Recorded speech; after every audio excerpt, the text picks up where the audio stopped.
Sementara itu pemirsa, polisi militer Kodam Pomdam 17 Cendrawasih melimpahkan 2 oknum prajurit TNI ke Mahkamah Militer Jayapura untuk menjalani proses hukum.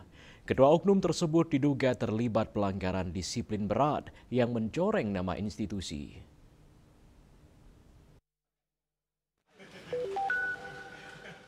Tim penyidik polisi militer Kodam 17 Cendrawasih menyerahkan 2 oknum prajurit TNI kepada Mahkamah Militer Jayapura untuk menjalani proses hukum militer.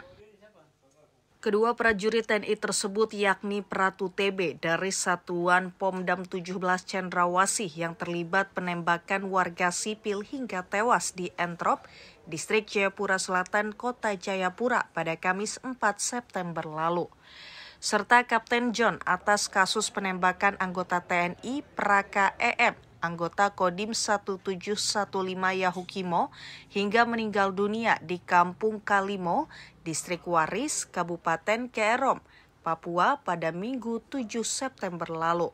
Komandan Pomdam 17 Cendrawasih Kolonel CPM Laksono Puji Lisdianto di Jayapura Selasa 16 September mengatakan bahwa pelimpahan ini merupakan bagian dari komitmen TNI dalam penegakan hukum secara profesional dan transparan.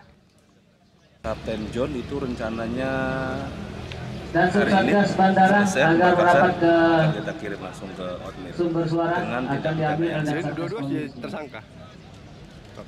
Sudah alat bukti unsur pidana yang ada sudah mas, sudah disangkakan mas. Jelasnya kasus tersebut tengah memasuki tahap persidangan Mahkamah Militer.